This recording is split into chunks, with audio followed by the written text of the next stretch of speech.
Making realistic paper flowers is now an easy and fun paper craft that you can do. I'm going to show you how to make dimensional paper roses using McGill's Paper Blossoms floral design tools. You'll learn how to transform flat paper punch-outs like these into realistic roses like these. The McGill's Paper Blossom punches make two styles of roses called garden rose and floral rose. Let me teach you how to make them. First, let's review the tools you'll need. McGill's Paper Blossoms punches provide the shapes to coordinate to create our beautiful roses. McGill's Paper Blossoms Toolkit with 3 tools offers 6 different size stylus balls to mold and add details to shapes. Also, a straight reverse tweezers holds the petals and leaves comfortably as you assemble your flowers. McGill's Craft Molding Mat with just the right amount of cushion to mold your punch shapes into petals and leaves. I'm sure you'll like the larger work area and non-skid surface too. Other supplies you'll need are a clear, quick-drying paper crafting glue that lets you set your petals, keep them upright and in position, and gives a strong bond when it dries. Also, ink pads, markers, and pastels will add color details to petals and leaves. Now we're going to make the garden rose. The punch shapes that we'll use are the pear shape, the small pear from the garden petals, birch leaf, and alpine snowflake. Let's start with the 5 techniques that mold paper shapes into flowers. They are shaping, pinching, bending, cupping, and assembly. Place one of the pear shapes on your mat and use the 8mm stylus.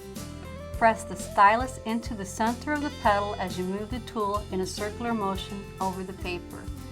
This softens the paper so it can be manipulated more easily.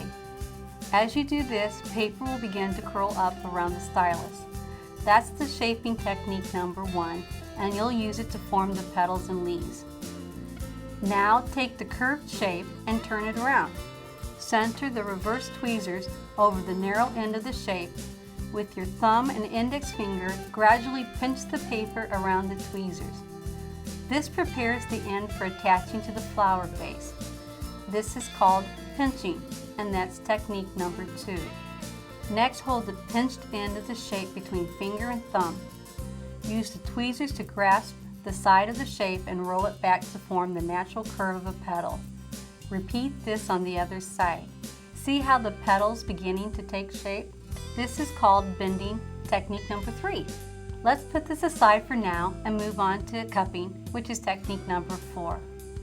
Place an alpine snowflake shape on the mat and hold the 8mm stylus at a 90-degree angle to the paper. Press down and roll the stylus around in the center a bit to help it cup up. As you apply pressure, the shape forms a cup around the stylus. Don't worry if the paper creases a little. All the petals and leaves will attach to the cup base, just like on a real flower. The last technique is number 5, and it's the assembly of the flower. I like to work on a non-stick craft sheet, or any scrap of paper will do. Apply a little dab of glue at a time. Since the glue is quick setting and will dry, I just add more glue as needed to keep it fresh. Also, you won't want to glue over the molding mat. It needs to stay clean and dry. To finish our garden rose, I've already prepared 12 large pear shapes, 10 small pear shapes, and the alpine snowflake that have been shaped, pinched, and bent. Start with the cupped snowflake as the base. Dip the narrow end of the first 6 large pear shapes in glue and attach them to the snowflake arms. As we add the second set of 6 petals, offset them in between the first layer of petals. As you get close to the center, start to attach the small pear shapes, gluing them in the same way. To make the center of the rose, use the tweezers to tightly roll the last 2 petals and add them together before gluing them into the center. Our rose needs some leaves, so I'm going to punch 4 birch leaf shapes. Use the 8mm stylus to shape the leaves by pressing down with a circular motion as we did in technique number 1. Then use the 1mm stylus to add veining to each leaf. These little details make your flowers look so real. Now dip the end of each leaf into glue and attach them around the base of the flower to finish the assembly. There you have a garden rose. And now this is the Floral Petals Punch. It makes a ruffled casual rose. The punch has 4 graduated sized petals, and I punched it 6 times. Then we'll use our techniques to shape, pinch, and bend all the petals. Now cup your base and assemble just as we did the garden rose.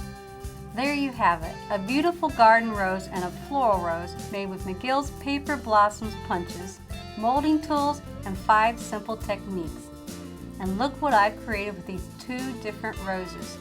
This beautifully decorated gift box. Wouldn't you like to have this beautiful topiary at home? Decorating a picture frame makes it really special. Your cards will be keepers. Your creative possibilities are endless with McGill's Paper Blossoms floral design tools, and you'll enjoy the satisfaction of making your own custom flowers.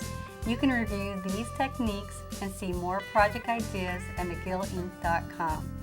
Now you can create a whole garden of paper flowers with McGill's Paper Blossoms floral design tools.